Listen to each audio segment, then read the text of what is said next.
Aṣẹ́wó ni mí lóòótọ́, ṣùgbọ́n aṣẹ́wó tèmi ò ṣe hookup, kódà tí tèmi tún wà ní NAFDAC. Ọ̀rọ̀ yìí la gbọ́ tí actress Madam Tóyìn Adégbọlá, èyí tí gbogbo èèyàn mọ̀ sí aṣẹ́wó tó re mọ́kà, èyí tó sọ níbi ìfọ̀rọ̀wánilẹ́nuwò ní orí ètò Oyinmomo Ẹ̀yin Tèmi. Wọ́n ṣàlàyé ìhà tí àwọn èèyàn kọ sí orúkọ èyí tí wọ́n ń pè wọ́n aṣẹ́wó, kódà wọ́n jẹ́ ká mọ̀ wípé nínú ìjọ èyí tí àwọn ti jẹ́ ìyá ìjọ, wọ́n ní orúkọ yìí náà ni wọ́n ń pe àwọn ìyá aṣẹ́wó tó sì jẹ́ wípé àwọn ò kí ń bínú sí i torí wípé orúkọ tí àwọn èèyàn mọ̀ máwọn ní orí eré orí ìtàgé èyí tí àwọn yàn láàyò. Wọ́n ní kódà nítorí orúkọ yìí oríṣiríṣi ẹ̀gbin òun ni wọ́n ti fi lọ àwọn. Wọ́n ní ṣe ni wọ́n ń so orúkọ àwọn papọ̀ mọ́ àwọn kan wípé àwọn ti fẹ́ wọn rí. Wọ́n ní torí wípé àwọn jẹ́ òṣèré eré orí ìtàgé. Wọ́n ní kódà ṣe ni àwọn èèyàn ń gbé káàkiri nígbà kan wípé àwọn ń fẹ́ Àlàó Àkàlà. Wọ́n ní wọn ò fi mọ níbẹ̀ o.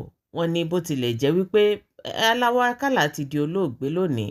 Wọ́n ní lóòótọ́ Àlàó Àkàlà wọn ò ní ìfẹ́ àwọn débi tí èèyàn nífẹ̀ẹ́ èèyàn dé.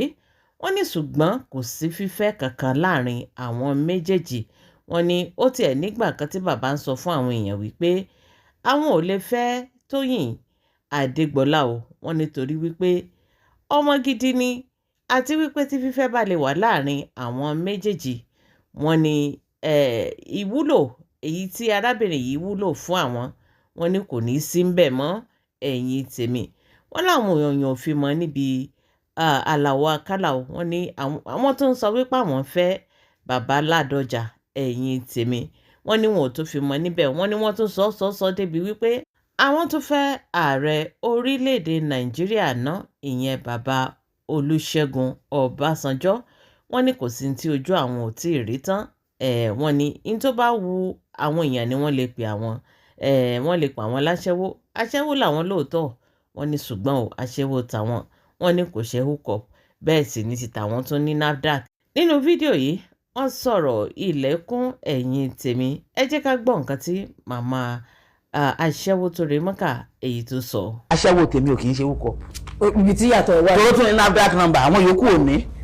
àwọn òbí ẹ̀yìn ìbọn síbi àgbà pàṣẹwó làwọn.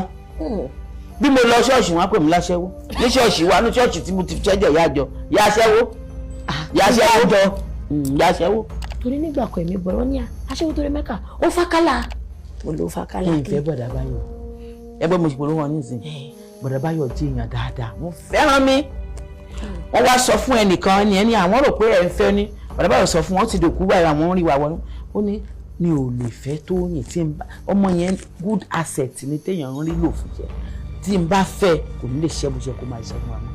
ṣé ìgbà kan àtàn ni mo fẹ́ bàbá Ládọjà, ìgbà kan àtàn ni mo fẹ́ bàbá Ọbásanjọ́ ńgbà tí wọ́n ń jọba, èmi yìí kan náà ni. èèyàn mélòó mo afẹ́fẹ́ wa gbà. ìṣàṣẹ́wó mi ì ṣàṣẹ́wó ìdá kankan mọ́ ẹ̀yìn lọ́kọ̀ ìlálẹ̀ ẹ̀yìn ní girlfriend àbúrò obìnrin máa ń ní. pàpẹ láwọn ò ní girlfriend ó ti dá bẹ́ẹ̀. èwo obìnrin máa ń boyfriend and man friend. sugar daddy. mi ò ní kankan. Zaddy. Hello bí mo ṣe ń bẹ̀ sọ̀rọ̀ yàrá mi ò ní kọ́kọ́rọ́. àwọn ọmọ inú ilé mi anybody lè wọ yàrá mi. mi bá dẹ̀ ti wọlé mi tí n bá wà ní Nàìjíríà àbí tí mi lọ bí iṣẹ́ mi ò sí rírí tí mò ń lọ mo gbọ́ sórí bẹ́ẹ̀dì mi mo sùn ni. But kí ló dé tẹ̀ rí marry? Kí ló dé tẹ̀ rí marry? mo lọ́kùnrin mo lóbìnrin Ọlọ́run ṣàánú mi. You are beautiful. my mama má jẹun kó bá àwọn ọmọ ọlọ́mọ mi ò yé sọ fóbìnrin pé tó bá ṣẹlẹ̀ bẹ́ẹ̀ sí ẹ pé òru àtọ̀dọ̀fin inú ẹ bá sọ̀rọ̀ ṣé o yẹ kó o lọ ṣe ọjọ́ alẹ́ kí ló ṣe máa rí ọjọ́ alẹ́ ẹ máa important gan tó bá ti ní ọmọ kódà kó jẹ́ ọmọ ọdún kan ni kó jẹ́ ọmọ ọdún méjì ni wọ́n tán tó méjì tán tó mẹ́ta tilẹ̀kùn bí ìsánṣòkòtò ẹ fèsì àwọn ọmọ ẹ àti iṣẹ́ ẹ. But medically wọ́n nílẹ̀kùn bẹ̀yẹ̀ ò ṣe tí. èmi ò mọ̀ ń pa ẹ̀ mi kankan mi láti medically yìí mọ nǹkan kan tó ń jẹ́ bẹ́ẹ̀ nǹkan kan ò sì ṣe. ṣé ẹ tilẹ̀kùn ṣọ́ọ̀bù. mo ti pẹ́. náà wò bí méjèèjì. mo wá lọ ń ṣe ọmọ ọ̀dọ̀ ibi tí mo ti ń ṣe ọmọ ọ̀dọ̀ yẹn mo wá fẹ́ fipá bá mi lò mo wá sunkún síta lóru mo ké ẹkún kíkorò nígbà tí wọ́n fẹ́ bá wa dá wọn ní ṣé mo mọ̀ bóyá ó fẹ́ fẹ́ mi ni wọ́n fẹ́ mi ò ní kó afagídí fẹ́ fi bì í torí ibi tí mò ń sùn sí àárín ẹ̀dẹ̀ ni ọmọ nílé ọlọ́nà sí ìjọ ẹ̀ ni wọ́n á sọ pé ìwọ Ọlọ́run tó bá lè jẹ́ kí n jẹ́ èèyàn tí mo lè oúnjẹ ẹ̀ẹ̀mejì jẹ lójúmọ́ gbogbo ẹnikẹ́ni tó bá kù díẹ̀ káàtó fún mi náà máa dìde fún ọlọ́pọ̀lọpọ̀ lánàá tó bá wá rí àánú gbà ṣàánú fáwọn èèyàn. ẹ̀yin tèmi ǹjẹ́ ti gbọ́ níbi Thanksgiving all white party èyí tí wọ́n ṣe ǹjẹ́ ti rí nǹkan tí Alhaji Wasiu Ayinde Marshal àti Ìyábọ̀ Òjó ìyẹn Queen Mother Ìyá Àjọkẹ́ èyí tí wọ́n dá lára ẹ̀yin tèmi ó gbẹ̀nu tán níbi pátì láàrin Ìyábọ̀ Òjó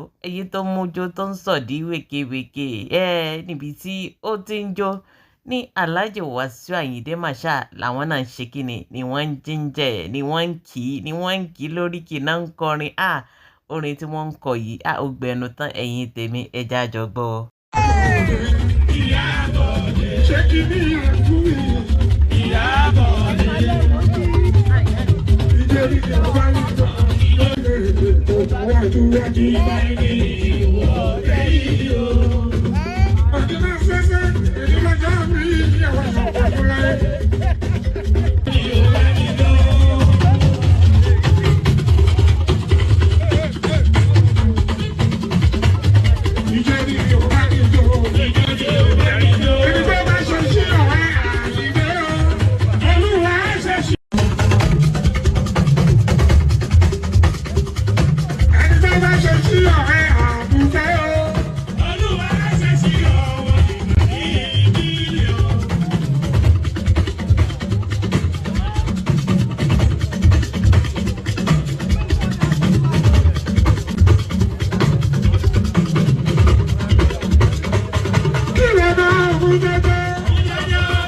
abẹ́ẹ̀rí báyìí ẹ̀yin tèmi ṣé Alhaji Wasiu Ayinde Marshal ṣáwọn náà ti wá darapọ̀ mọ́ àwọn ẹgbẹ́ jeans lover báyìí irú orin báyìí eléèmọ̀ tó wá lẹ́tì kẹfà Alhaji Wasiu ó dà ní pé ṣẹ́yìn gan ò ní wá jẹ show báyìí wọ́n mọ̀ gbé ring light jáde fún yín wàláì kò sígbà tẹ́ ẹ̀ ní jẹ show nínú orin tẹ́yìn náà kọ yìí torí àwọn tí wọ́n kọrú àwọn orin báyìí níjọ́sí wọ́n mọ nǹkan tójú wọn rí wàláì kí ṣóò tí wọ́n ṣe fún wọn ó kọjá 10 ṣùgbọ́n a mọ̀ wípé àwọn náà ò ní fẹ́ tẹ́ wọn ò ní fẹ́ gbé gẹ̀ẹ́sì yín wàláì wọn ò ní fẹ́ kọjá àyè wọn tájá bá ń símú ó yẹ kó mọjú olówó rẹ̀ ẹ wo lọ́ọ̀bù yìí ti lọ pọ̀ jù.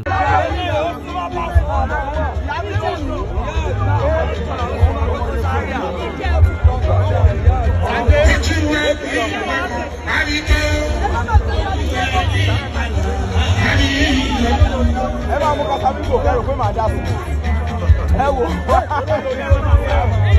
Nàìjíríà láti gbọ̀nà délé.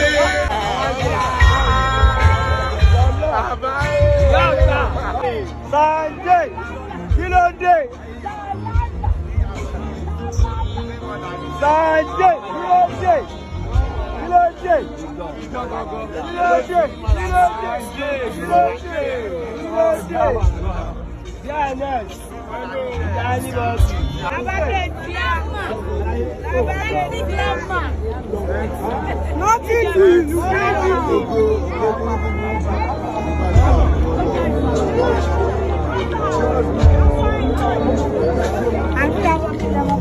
Abẹ́ẹ̀rí lọ́tún lósì Queen Mother lọ́tún Queen Mother lósì níbi pátì yìí ṣe ni àwọn èèyàn kàn ń ṣe kíni nínú wọn ń dùn ni wọ́n ń gbárùkù ti Ìyábọ̀ Òjó gẹ́gẹ́ bẹ́ẹ̀ ṣe mọ̀ wípé gbogbo pátì tí Ìyábọ̀ Òjó bá ti wà àbí tó bá ti dá sílẹ̀ báyìí ó yẹ kẹ́ ẹ mọ̀ wípé gbogbo ọmọ nǹkan sí ni ó máa ń dùn ó máa ń lẹ́tìkẹ́ ó máa ń dùn yàtọ̀ abẹ́ẹ̀rí Queen Mother ni àní Queen Mother ní sẹ́ẹ̀ ṣe é rí Queen Mother kan Èkó kan ni àní Queen Mother kan Èkó kan ni gbogbo ibi tó bá ti wà báyìí ẹ̀yin náà mọ̀ wípé positive vibes ní everywhere àwọn èèyàn á fẹ́ bá a ṣe wọ́n á fẹ́ bá a ya fọ́tò wọ́n á fẹ́ bá a jó oníkálukú inú wọn ó dùn tí wọ́n bá ti wà ní aráàlú Ìyábọ̀ Òjó abẹ́ẹ̀rí wò bí gbogbo èèyàn ṣe ń lọ́mọ bínú wọn ṣe ń dùn nígbà tí wọ́n rí bẹ́ẹ̀ ni bó ṣe yẹ kí ilé ayé ó rí ni.